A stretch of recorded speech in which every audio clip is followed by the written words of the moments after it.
Clara tells us that she has written to you repeatedly, asking you to accept your responsibilities as the child's father. Father? But her entreaties have been ignored. How do you plead? I like how the two ladies set Edward up. The moment he walked in, he did not expect Clara to be sitting behind him against the wall. You cannot think I'm responsible for Miss Brereton's condition. It is 9 months exactly since the night we burned the will. And who knows how many men you've been acquainted with since.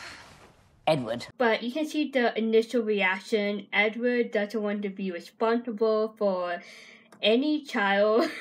He doesn't want to be a father, number one. And number two, he's not acknowledging that he may be the father of the child. He's not open to that. He'd rather continue his single life and try to earn the trust back from his aunt and sister. Being a baby father is like the last thing on his list right now. Why have you not answered my letters? Because I never received any. My dear aunt, you must see this for what it is. Merely an attempt to extort money from our family. Miss Brereton has compromised herself, and now she's looking to me as scapegoat.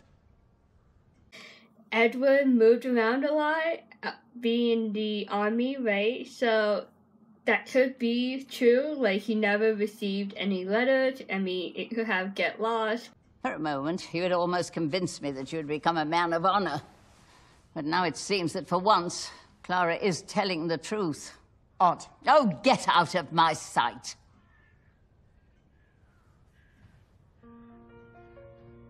So Lady Denham kind of like put a test on Edward. So she did expect more from her nephew, like, you know, hey, like, this is serious, this doesn't look good on our family reputation. If people outside of this house finds out what truly happened, the family public image will turn sour.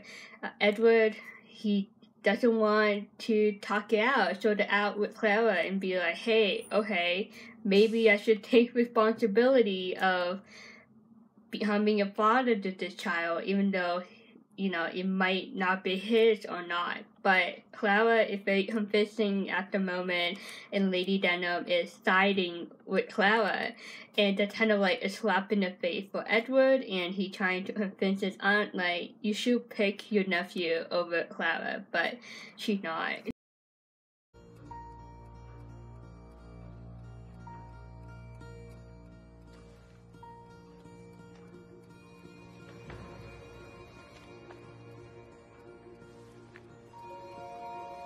I don't understand sometimes, like, if anything, like, if you want to do something evil, like, he could have, like, do it on Clara.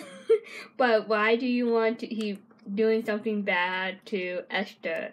But what he did in this scene, though, it shows that he doesn't support Esther and Lord Babington, and basically he's trying to, like, get them into the drama and maybe will lead to a divorce or something. Yeah. Evil Edward never changes. Whatever scheme you're plotting, it will not succeed. I have no scheme, Edward. Besides seeing that our child is taken care of. Our child. You will tell my aunt that the child is not mine. I've gone to great lengths to convince her I'm a changed man. I spent 5 months sleeping in a stinking tent, for God's sake. Esther doesn't like Edward at all. She has this, like, frenemy relationship with Clara. Clara tried to be fine with Esther. Clara doesn't like Edward. And Edward, he doesn't like Clara at the moment, but he's still trying to, like, sneak his way into Esther's heart. This is a very complicated triangle situation going on in season 2 between these 3 people, and unfortunately it continued from season 1 into this season. I will not let you destroy my reputation. I'm not here to destroy you. I had no expectation of finding you here. It is a complication I could well do without. What do you want from me? Dear Edward, I've already taken everything I need from you. He, like, against Clara in this situation, and he's just not having it. He's like, I am not having another drama get piled on when I have other game plans that he wants to focus on. One, trying to get his aunt to like him again and believe him, and second, to win back Esther's heart and possibly to steal her from Lord Badminton. What else do you have to give? Nothing. You were disinherited. Is that not curious? Your unborn child will likely be a good deal richer than you. A little honest talk. I understand Edward, like, you know, I get him, what he's trying to say to her in this conversation, but on the other hand, like, when you're intimate with someone, when you have sex with someone, like, you should consider the risk of having that intimate moment with that person, because it can end up with a baby. And Edward, the way he reacting and the way he making that ultimate choice, like he doesn't want to be a father, it just shows that he's really rude. He really doesn't care about anyone except for himself. He has that ego, like, you know, it's a one-man world, and he's not gonna let anything ruin his reputation. I'm certain Mr. Lockhart meant no offence. You don't know what it's like, Arthur, to spend your whole life being gazed at. As a child, I was seen as a curiosity, never allowed to forget I was neither one thing nor the other. Georgiana must have told Arthur what happened with the drawing that Lockhart drew of Georgiana. This conversation is very deep, and it just showed that great friendship that these two have with one another. Then I came to England, my father's country, only to see my difference reflected in the eyes of every person I have since met. So it's simply the stare I am used to, rendered palpable. Moving to England, as she said in the scene, she experienced a different kind of racism. It's much more deeper, it's much more obvious, and she can feel the vibes in England. It's whole lot different than her home country. It just showed that she went through a lot. She just said that 2 sentences right there and then, but her facial expression, her tone, the way she told that story, it just showed how much she went through her whole entire life. Oh, my dear Miss Lamb, I cannot speak to your experience. I have spent my entire life being overlooked, even by those closest to me. If you remember season 2, there was that political movement about the sugar trade, and Lady Denham, like, she's not listening, like, she doesn't give Georgiana a chance to talk and speak out her belief and just to listen.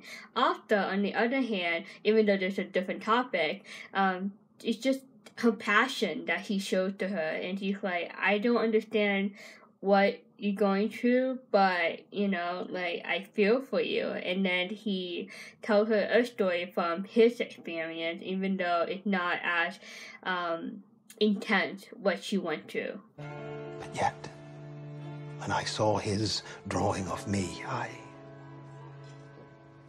felt, well, I felt seen for who I am, or perhaps who I'd like to be.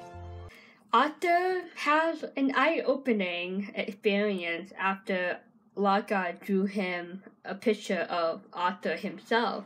But at the same time, from what I'm getting with what he said in this conversation, I don't know if this makes sense. I don't know if this means what he said, but to me, I'm getting that when you see people, right, like, you observe them, you judge them, you come up with your first impression of them, and you don't see yourself except for, like, in the mirror, right? Or if someone draw a picture of you, and then when you look at it, you're like, wow, like, that's how that person viewed me, like, that's much more beautiful than I expected myself to look like. And it's like the perfect version. And I think that's what Arthur's trying to say. He's like, you know, if Lockhart captured me like that, like, I should be proud of that. Like, I should embrace that and be confident in myself, regardless of you know, what other people may think of me, or if they don't give me enough attention or love, support in my life. I don't know if that makes sense, but wow, I just realized this just now. But it just showed that he had like an epiphany, like he had that moment of realization, like, you know, why am I shaming myself? Like, you know, just be who I want to be. He asked me how I would like to be seen. I didn't know how to answer. In my experience, people see the world through a particular set of views and prejudices. Nothing wrong with being an artist, right? At that mesh dinner, you know, from what you had picked up the vibe at that dinner table, like, especially when Lady Denham said, "Oh, he's just an artist," so people like kind of like look at him down, like, "Oh, you're just an artist, like, you know, what else do you have in your life besides drawing picture of people and places?" But he's much more than that. Even though he's quiet and reserved, and what Arthur is describing of him in this scene, he's much more than that. And I think he's trying to tell Georgiana, like, there's more to what you already know. Like, it's much more than being an artist. This guy has some interesting perspective of life, and he's not gonna judge you or belittle you and your skin color and what you're going through and the struggle that you go through. He's the type of guy that not only want to open himself up, but he want other people to be open and to not be afraid or ashamed to be free and do what you want to do in life, and to be confident in your opinion and perspectives in life. But not Mr. Lockhart. He sees things with a rare clarity. Perhaps this is what it means to be an artist. Okay, Arthur is like vouching his friend Lockhart, like he's like, you should give him a chance. A good friend that he is. Basically, he's telling Georgiana, just give that guy a second chance. Mary thinks he's not to be trusted. Well, maybe Mary doesn't know you or Mr. Lockhart like I do. I think it was the second episode. Mary was like, I'm worried that Charlotte not gonna have enough time with Georgiana. Like, the reason why I invited Charlotte over is to spend time with Georgiana and to support her in finding a husband. And Charlotte now has a job. And Arthur like, don't worry about it. I'll keep an eye on Georgiana. And it's really nice that he fulfilling that promise. I guess it's a promise that he made to Mary, and he's very protective of Georgiana. He watches out for her. He's honest with her when it comes to, you know, these deep conversation about random things in life. But Arthur is right though. He's the one that spent the most time with Georgiana and Lockhart at the moment, and I think Lockhart and Georgiana cherish their friendship with Arthur. Honestly, Mr. Colburn, I can look for Leonora myself. I don't wish to put you in any trouble. It's a little late for that. Besides, I grew up on this land. I know where the best hiding place is. You've no hope of finding her on your own.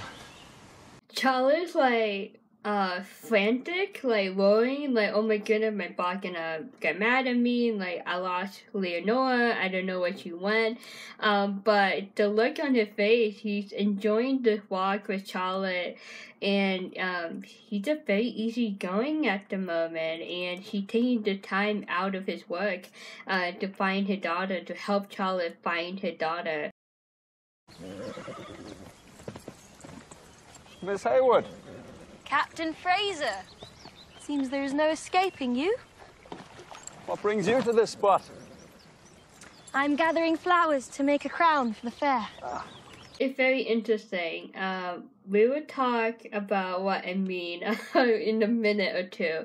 But, you know, the universe, I guess, brought these two together in the same place at the same time. What a coincidence. You do not strike me as a man who would be interested in flowers. And what kind of man do I strike you as, Miss Heywood? Typical soldier. Spartan, coarse, unrefined. And who would not seem unrefined beside you, Miss Heywood? One thing he asked her what she thinks of him. I think that was an indirect way of him trying to find out, you know, what she thinks of him, if he has any chance to be with her. But at the same time, he his space away from her out of respect to his friend, Captain Harder. But I do like the side joke that the little banters that they have with one another in this conversation. I'm glad you know your place, Captain. Forever your humble servant, Miss Heywood.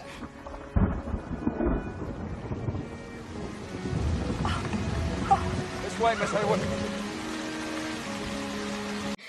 When he said that humble servant, I thought not only was it like a little joke, but at the same time, I think it speaks to the nature of who he is. He seemed to be a nice guy, very easygoing, a respectful gentleman, who believe in honesty, not lying. Suggest you go back to the house, Miss Heywood. There's no need to stay out here. It's only a little rain. It'd be a pity for you to be struck by lightning. Governesses, as we know, are not easy to come by.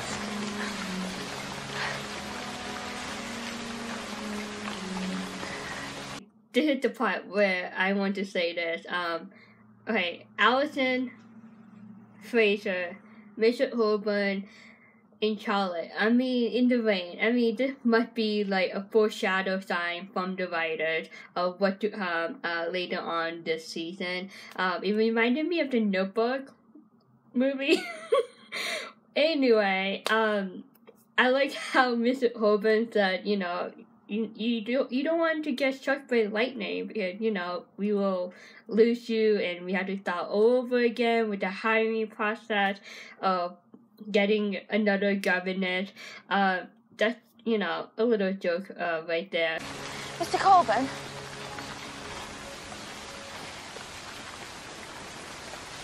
Might I make an observation? You've already made the observation. You might as well share it. I just realized that she did use his hook to cover herself from the rain. That was thoughtful of him. It strikes me as curious that a man might take such care of his horse while taking pains to avoid his children. Augusta's not my child. She's all too aware of that. She thinks you consider her presence here an intolerable burden. Those were her exact words. She's saying that from her heart. She really cares for the family. She wants them to have a better future as a family. Basically, spend more time with your kids. Be a better father, uncle. Get your act together. Basically, in a nice way, like spend less time with your horse and spend more time with your kids, your niece.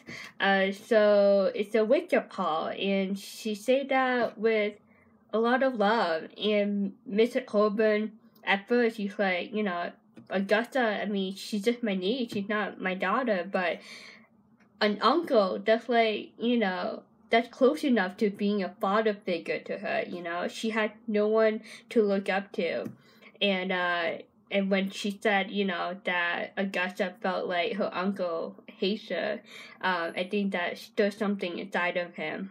Well, she spoke them in French, but yes. There is no man alive I admire as much as my father, and yet the girls hardly know you. Perhaps in time you'll come to realize that's for the best.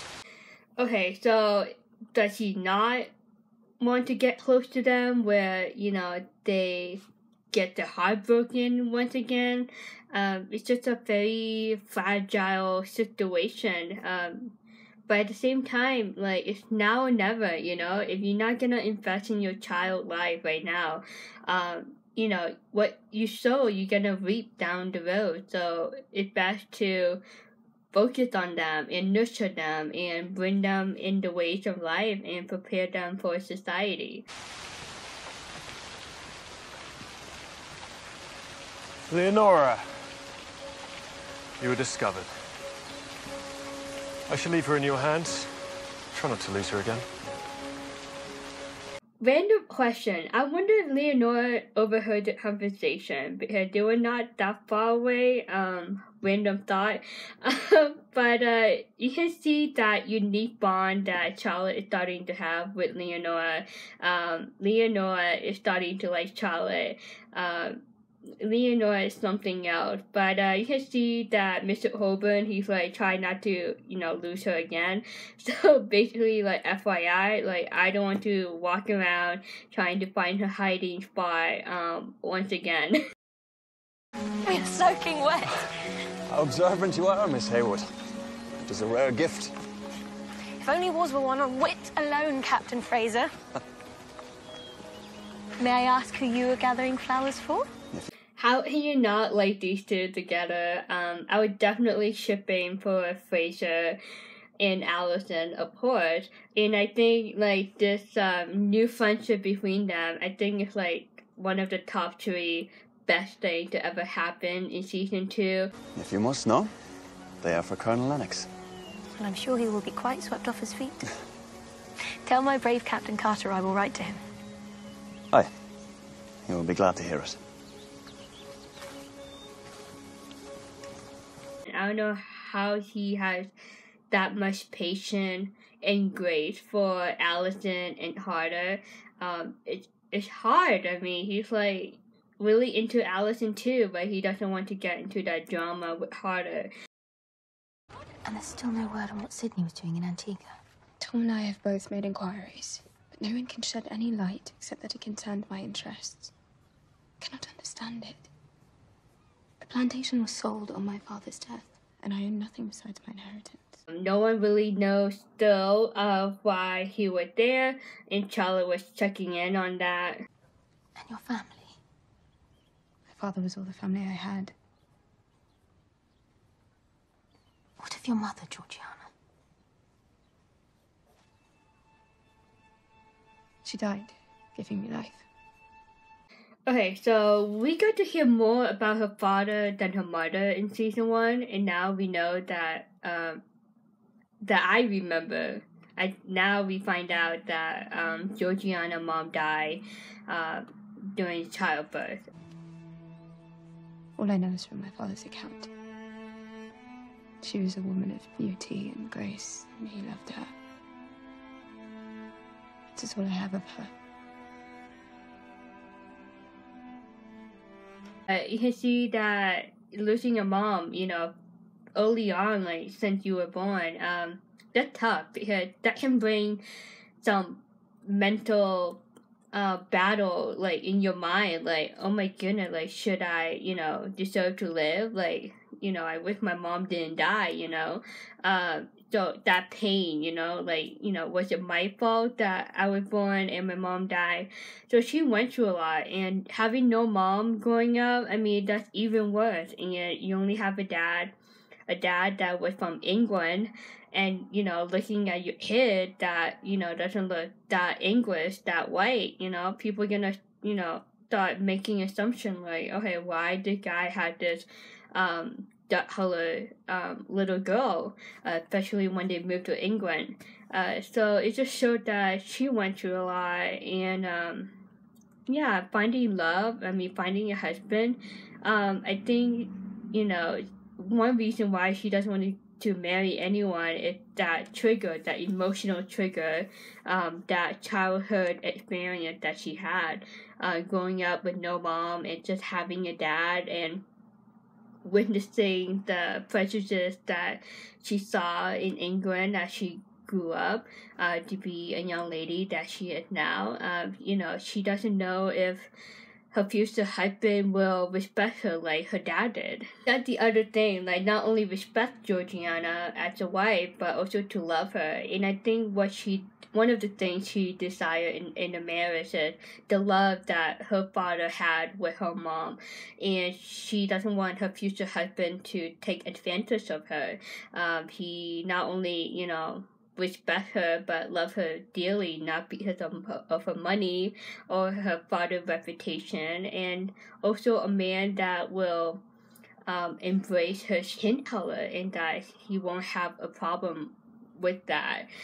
So there's so many layers when Georgiana is on that quest to find a husband. On the other hand, Mary's like pressuring her to get married as soon as possible.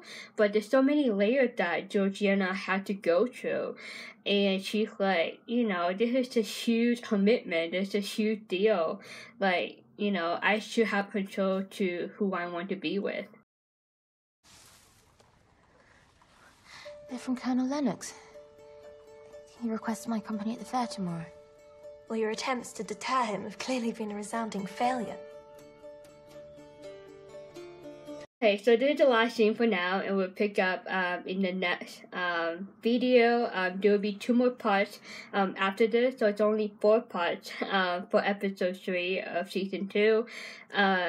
So those flowers were picked up by Captain Fraser because Colonel Lennox requested it, and he also requested that bouquet to be sent to the Parker house to give it to Charlotte. Very nice and thoughtful of Colonel Lennox, but at the same time, I wish that he picked them himself. Like, you know, you can do it yourself.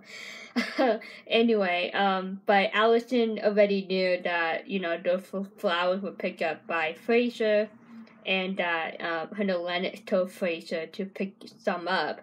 But Charlotte, she's a little bit nervous. She's like, oh boy, like, you know, when a guy gives you flowers, that usually, you know, admiration, that the guy is interested in you. She is definitely not ready for that. She's definitely not. And she's like, I don't know if I'm ready to open my heart again.